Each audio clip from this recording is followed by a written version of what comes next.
Now we're learning the Dvar Malchut. Dvar Malchut is the speech is given by the Rebbe in the last year, 2 years, right before he had a stroke, which rendered him half paralyzed and he couldn't speak. And this, the Rebbe is talking about Moses. Who is Moses? Moses was a human being, but Moses was a human being unlike any other human being. That's something like what we just finished learning in Likutei Torah, the book by the Rebbe. Unlike any human being that's ever existed in the history of the world, but not like any human being that will exist. It says the Moshiach is going to be like Moses. He'll do the same thing as Moses. What was Moses? The whole point of Moses, Moshe, was to inspire the Jews, to connect Jewish identity with the feeling that there is a creator that's creating us all for a purpose. He's creating everything for a purpose. That's Moses. That's Moses taking the Jews out of Egypt. Egypt was total selfishness. Everything that was done in Egypt, they did only for themselves, to enhance their own pleasures, to, express their own desires, to manifest their own egotism. That's Egypt. Egypt. The word in Hebrew for Egypt is limitation. Limitations. I don't know if it's connected in any way to the Egypt of today. I mean, since the Jews left the Egypt of today, Egypt has already changed identity, who knows how many times.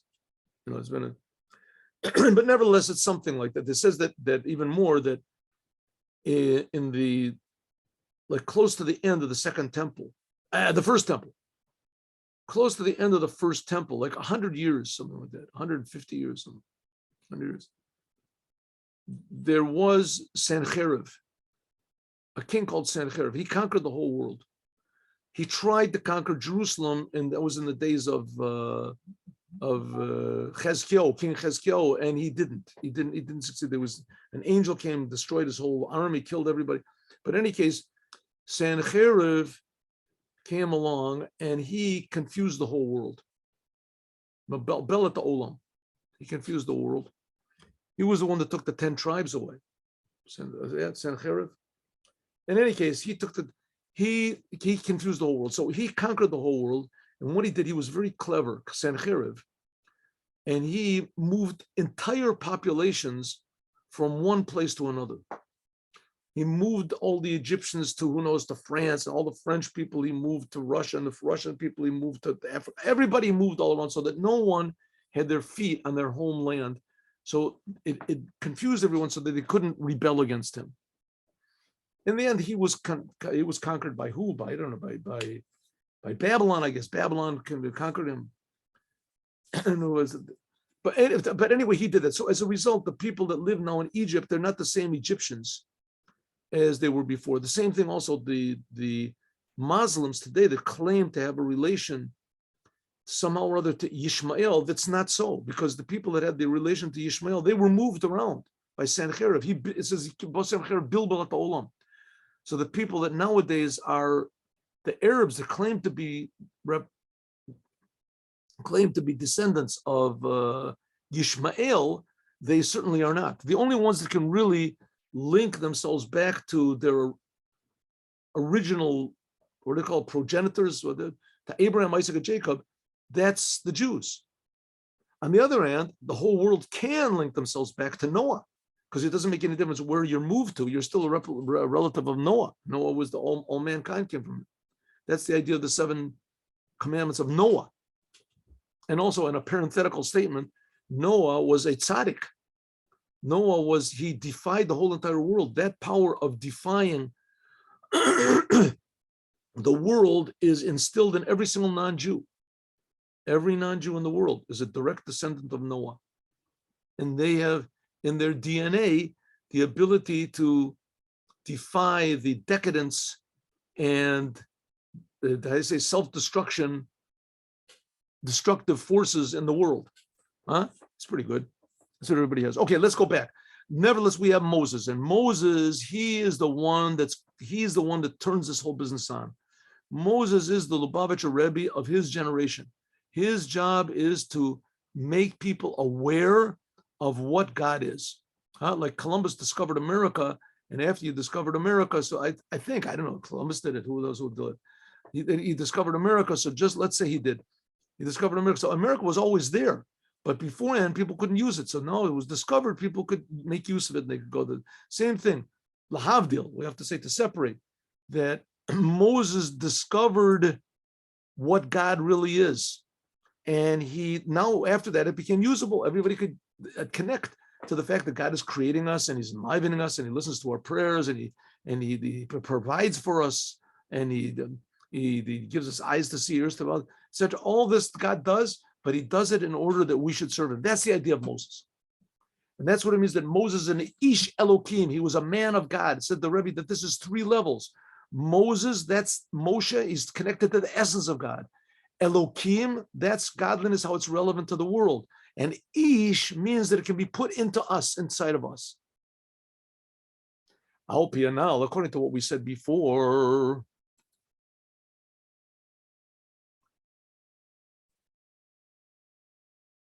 we can say the reason that this prayer, Tefillah L'Moshe, that's the 90th prayer, the 90th psalm in the 150 psalms of King David. The 90th one, it says, was written, it was the first of 11 psalms which originated by Moses. First of the 11 psalms which were begun, that were said by Moses.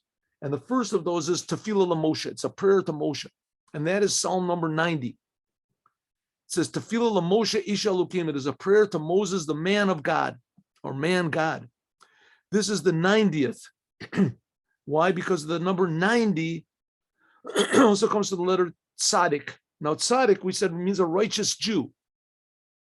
The word tzaddik sometimes is pronounced tzadi. It's written tzadi without a tzek. So without a kuf at the end. Sometimes it's written tzaddik. But it's one of the letters of the Hebrew alphabet. It represents the number 90. Tishim, 90. What's the big thing about the number 90? that somehow or other connects to the idea of what Moses is. And like we say, Moses is not just a biblical figure, a historical, religious, personality. Moses is the one that's going to save all of us. He's going to take us all from what? What's he going to save us from? From our own confusion, from our own egotism, from our own desires to go to heaven or to worry about hell or get pleasure or get a reward. He's going to save us from all that. He's going to take us out of our of our little selfish worlds. Moses, without him, we're in Egypt. We're lost. We're lost. We don't even know we're lost.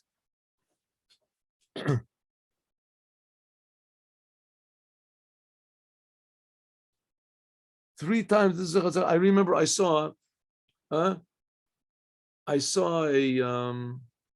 somebody sent to me a fellow that was brought into court for stealing or something like that.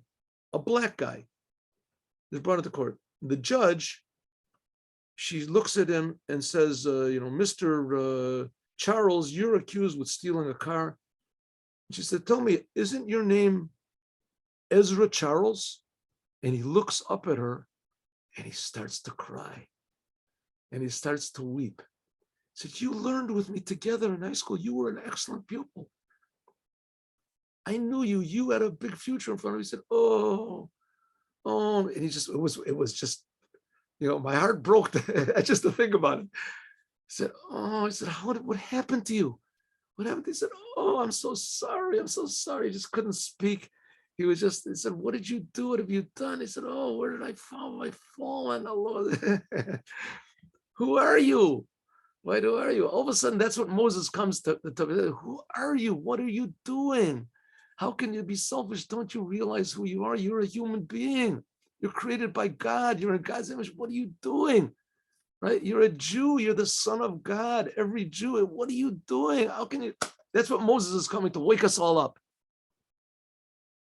So that's the number 90. Wow, that's the number. That's the number 90. It'll be a good world. And that's the number 90 that represents the idea of Moses. Moses to fill the Moshe chazaka. This is the chazaka. This is a shlosh pamim. 90 is 3 times 30, right? 3 times 30. So the number 3 has a special importance in Judaism. If a person does something 3 times, then it's a supposition he's going to continue doing it. It's almost like a vow. If a person does a good thing 3 times in a row, then it's a supposition that he's going to continue doing that thing. And conversely, the other way around, if a person does a sin 3 times, then it's already by him, it's like it's permissible to do. It's already part of his nature. 3 times. Chazaka. Right. It's called in Hebrew, it's called a chazaka. Chazaka means, I don't know exactly what the good translation of it is, but it's like a supposition of certainty. Huh? Mm-hmm. It's like almost a certainty that he's going to continue doing it. Okay. And so it says 3 times it's called the chazaka. If a person does something 3 times, whether it's good or it's the opposite, then this is something set. Hu mitchazek. Chazaka means that it becomes strong. Konanu, like that's what it says in the Psalm, that may our deeds be set, may they be permanent. Konana. Konana means to be set, to be firmly based. Kach yesha, that it will remain forever. 3 times means that you can suppose that this thing is going to be forever. Right? Do something, you're going to continue doing it. Hashleimus amalaya, the ultimate completion of 3 times is 90. Why? Because it's 3 times 3, 3 times 3 times 10. In other words, each aspect of the 3 has 10 in it. So it's 3 times 3 times 10. Hashleimus, this is the completion of every number, is when it is 10. That's the 10 sfirot. We have the 10 sfirot. 10. Even in counting, what do you have? You have 1. I think in most languages it's like that. In Russian and things like that. In English also, to a certain degree, you have 1, 2, 3. Then when you get up to 10, you just go back to 1 again, and you just put a 0 after it. You put a 0 after it, right? So it's 1. Then it's the same thing as 1. In English also, you have 10. Then you have 11 is then they have the 13, 14, 15. And how you explain the others, I don't know. I don't exactly, but anyway, that's in Hebrew. That's the way it is for sure, right? And that's the way it is in numbers. Number 1, number 2. Even since Esed, because the number 10 is the completion of a number, so that shows on completion, number 10. Therefore, the future redemption, it says that is connected with the number 10, like it says Alei Asar, so that there will be the lute of the Moshiach will have 10 strings on it. Other places it says 8 strings, but in any case, 10 strings. According to this, Shloshim, so if according to this, number 3 means a certainty, then 30 means 3 times 3, and that's which is 9, and then you multiply that by 10. This is a completion of the chazaka. 3 times is a certainty, 3 times 3 is a certain certainty, and if you fill it up with 10, that's the ultimate completion of it, 90. Tzadik, that's the number, letter tzadik, 90. But often a regil, in a normal way that we write, the rabbis write the letter tzadik, they write it tzadi, tzadik dalid yud, without the kuf in the end, tzadi. There are some places where they write, closely in tzadik, they write the letter with a kuf. If I'm not mistaken, let me just have a look over here. Let me have a look here, 1 second. Let's see. Does it say? No, it doesn't say. No, it doesn't say. Okay.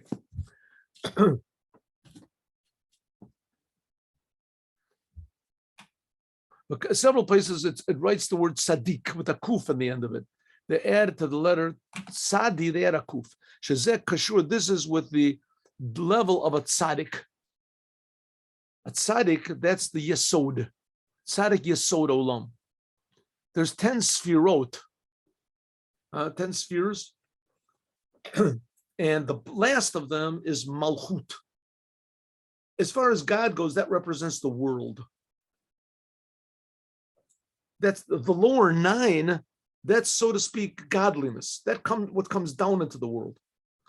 The last of those 9 sphirot, the one that attaches all the previous 8, which those are other aspects of God, to the world, which that's the last one, that's Malchut, that's the last, the one that attaches the top 8 to the bottom one, which is number 10, the 9th one, that's called Yesod.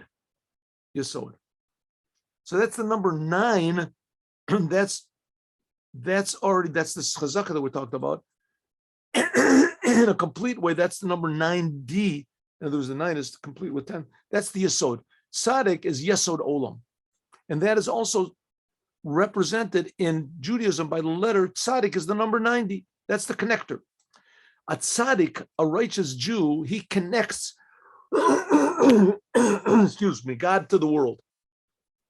That's the whole purpose of a tzaddik. That's the whole purpose of Moses, connecting God to the world, revealing the fact that the world is not separate from God. The world is this amazing miracle that's being created constantly by God himself from nothing. That's what the tzaddik comes to show. That it's being created. The world is being created by nothing. It's from nothing by God. It's an amazing miracle. And the reason that God is doing this miracle is because from love, he wants us to serve him. That's how we started the previous class. So that's what a tzaddik is. A tzaddik is a person that he just shows everybody why they're here in the world. Brings out the potential of every human being. Well, Befrat, and especially the holy letters, that's the level of tzaddik. Now, the Rebbe, when he was saying this, he was 90 years old, tzaddik.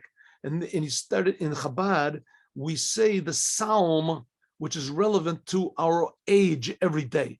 We add it on. So a person, when he's born, of course he can't speak, but he would say, so his parents say, they say Aleph. As soon as he finishes his first year, then he says, starts saying base. So the Rebbe here, he finished his 89th year. Now he's going to the 90th year. So he's saying tzaddik.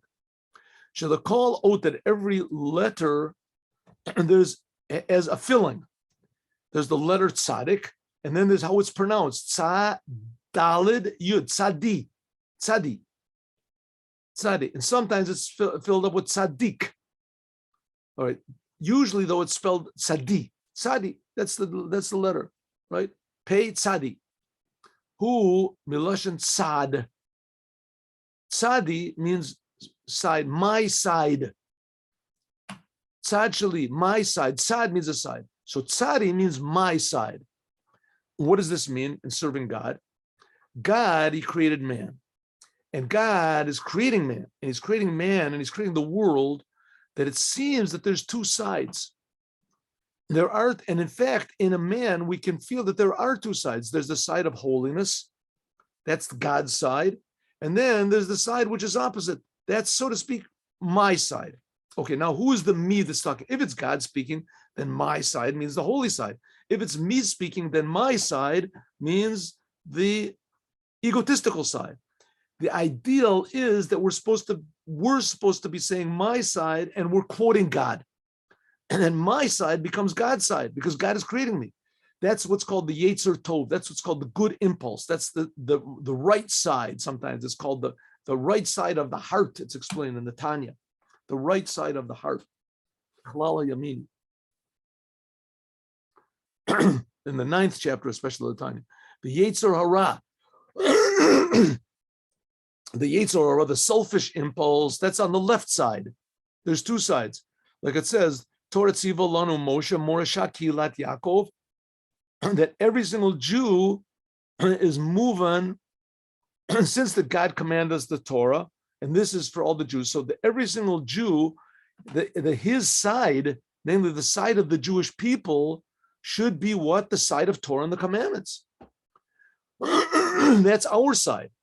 Excuse me. Piske dine, namely the laws of the Torah, how a Jew should conduct himself in this world. So if so, the Jews, side of the Jew, that's the tzadi, that's the side of God. but we're in the world. That's our side, which is not the case. The opposite side, we're not connected to the opposite side. We're not looking at the world from the world's point of view. We're looking at the world from God's point of view. Namely, that the world is an amazing miracle. The world is an amazing, good place. That's not our side. Our side is God's side, right? And the side of the world looks, the world is a separate thing, right? The world is this. On the other side, on the other hand, it's called my side. It's only my side. It's not my it's not my whole being. That which I look at the world from God's point of view, from the Torah and mitzvahs, that's just my side. What does it mean? That's not the whole picture. Even since that God created the world, and he created the world with one of his names, Shem Elokim. So the world seems to be a side in itself. Zelu umot Elokim, like it says by Abraham. It says Aver means he's on one side, and the world is on the other side. Aver means on the other side. The whole world was against him. So it's the Jewish people, they are on, which side are they on? Right, where on one hand, they're on God's side, they're God's people, they have the Torah. On the other hand, they're in the world. They have to be in the world, so they're on the world side. Olam Malim, the world conceals over God. That's the way God made the world. Ad until the world is a world that there's nothing below it. In Hester Oro Yisberech, in God's concealed light. Alone near Gash, but we can't feel on its own that you have to tzayet, that you have to listen to the commandments of the Torah. We're in the world. There's 8 billion non-Jews. They don't listen to what the Torah says. They get along okay. I'm just, a little sliver in the ocean of normal world. Why should I listen to who would dream that the world is the other side? That's all there is. All there is the world. A Jew can sometimes be so sunk into the world that he can act in the opposite way of the Torah. That there aren't two sides. There's only one side. What's it? The world. That's the only side. Why did God do such a thing like this? That we should transform the world, that we should reveal how good the world is. The olam, also the side of the world, mitzad inyanim, and also that the world should agree to what the Torah says. Only then will it be a dwelling for God in the world.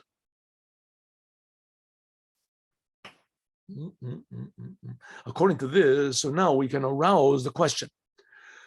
What's the question? Even regarding to mundane, I say things in the world. I feel when even if they don't oppose Judaism, Ketzad yochel Yehudi that say at the chefze the olam ba'olam. How can a Jew possibly transform the world if God made the world in such a way? The world has its own conduct and it has nothing to do with God, and that's the way that God made it. How can a Jew change this? That the world should go according to the Torah. Ad lekofet called bo'olam. It says that even more. Rambam, the Maimonides, says that it's an obligation for every Jew to convince all of the non-Jews to accept the commandments of Noah. Huh? We're supposed to, it's hard enough just for us to not be like everybody else. We're supposed to convince them. How is that possible? We are nogea b'davar, even more. I'm part of the world. 90% of me, or as far as I look, it's 100% of me, is world. I'm just a part of the world. The Rebbe is trying to tell me that it's not so, but I don't feel it. Maybe the Rebbe feels it, so let him do what he wants, but I don't feel it. The Rebbe is saying, no, not only should you be part of God, you are part of the holy people. You are part of it. You have to transform the whole entire world to also be so. Torah, because the Torah depends on the Jewish people, and the Torah was given for the sake of the Jewish people. Therefore, the thought of the Jewish people is even before the Torah. Like it says, the Torah, Tzavet B'nai Israel, inside of the Torah, it says, command the Jewish people. There must have been Jewish people before the Torah was given. Speak to the Jewish people. The whole Torah was given for the Jewish people. V'chayot shel Yehudi, and the whole life of a Jew depends on the Torah. But the question is, but we're in the world. We're bribed. How can we possibly be objective and make the world a dwelling for God? How can we possibly do it? Huh? It's like you're a judge in a case. You're a judge in a case, and all of a sudden, who's being brought in front of you? The head of the mafia. That he's got your wife and your children and all of your money and your house surrounded, and he says, "Okay, make an objective judgment. Am I guilty or innocent?" How can I possibly? My head is all clogged up. I can't think. I have to say, listen, I'm sorry, but I have to recluse myself from this case. I'm too involved in the case. I can't do it. But here God says you're in the world, and the world has you totally in its possession, and it's scaring you and it's threatening you. And it's saying, okay, now you have to judge, make a proper judgment, right? God is the ruler or the world is the ruler. A person should say, listen, I'm sorry, I have to recluse myself from this judgment. I can't do it. God says, you can't recluse yourself. That's your whole job. You're in the world, right? You're in the world. Judge, make a proper judgment, right? How can I do it? That's the question of the Rebbe. I'm so controlled by the world. I'm so, bribed by the world, influenced by the world. How can I possibly make a proper judgment? And even more, I'm supposed to transform the world. I'm supposed to transform the mafia, that they're all supposed to say, let's do the 7 Noahide commandments. Let's stop killing and stealing. So how are we going to get out of it? Therefore, God made that a Jew, the Jew, as he is, lamata in this physical world, can be standing, omed begiloi ke'ilu min hatzad. A Jew can, so to speak, remove himself to a side. That the connection of a Jew to the Torah and the commandments does not force him and does not cause him any sort of inclination that he should do so. But what? It's given to his pure free will. You can choose. You can remove yourself from the world, and you also remove yourself from the Torah. Think about it logically. So therefore, I'm not affected by the world, and I'm also not affected by God. I can remove myself. I'm sort of like a third person at all. God is not forcing me that I have to serve him, and he's not forcing me to be in the world either. I can make a free choice. Yeshbo tzad tov, I have a good side and I have a selfish side. That's the way God made me, free will. But that's tzad. But you add a yud, that's a tzaddik. The tzad, yud, that's a side, tzaddik. But in the word tzadi, they add a yud. The yud means that God gives us inspiration. That a Jew can choose the right side, right? It's like the judge saying, who are you? Oh, I knew you from school. Who are you? How have you fallen so far? That's the yud that's coming in. Hatzad, that's the side shell of choosing good, listening to your godly soul. God helps you. You're not alone. God helps you.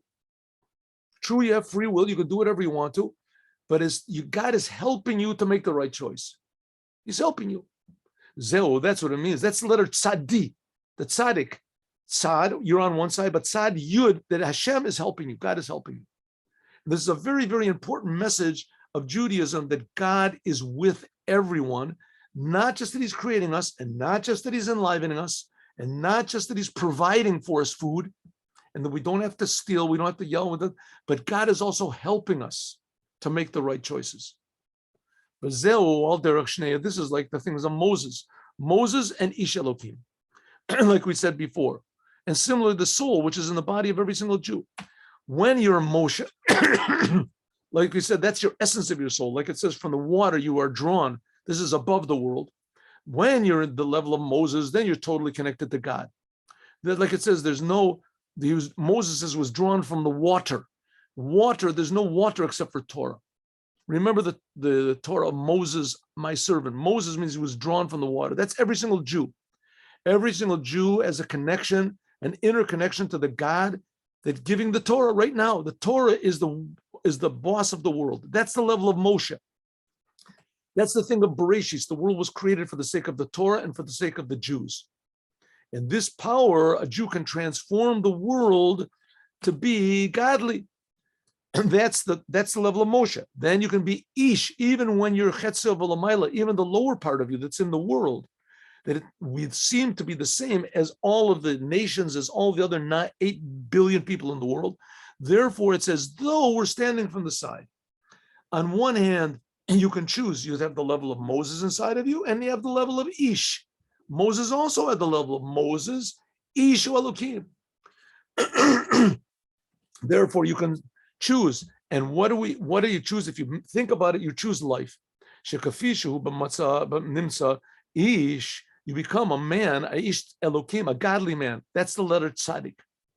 According to this, now we can understand that since this letter Tzaddik, Tzadi, that's the Torah of the mitzvahs, that's the Yud, that's the side, our side, and the 10 Commandments comes not just in a way of bribing us, but it comes only by means of our choosing. We get this help from God only if we choose it. It's sometimes a very difficult choice. You have to remove yourself from the frustration of the world and from the fright, the scare of the world and the guilt and all the things that the world sends on us. We have to remove ourselves and think, 1 second, I'm being created by God. God is helping me. That's the message of the Jews, the Yud that's in our side, Tzad. Even though it seems to me that I'm an Ish, it's like Moses was an Ish Elokim, a soul and a body, just like everybody else in the world is. But I am a Jew. I have the power to transform the world and everyone in it. That also that the world will agree to listen to what the Torah says in a way that will be, how do you say, inside. It'll come from their true identity, who I really am. This is in the level of everyone. It's not just holy people. You have to be removed from the world, not get married, that's not Judaism. Judaism says, where is godliness found? In the world. But the world is not godliness. The world, and it says you have to reveal the godliness in the world. Because by means of this, because the world has the Jews in it, and the Jews have this letter Yud in their side. Elokus, we have to draw down godliness in the world in a way that is settled, permanent, that the world becomes an infinitely good thing, an infinitely good place, every detail permanently. That's our goal. As we'll talk about more, God willing, tomorrow. Now let's do the Yom Yom. And then if there's questions, I'll take questions.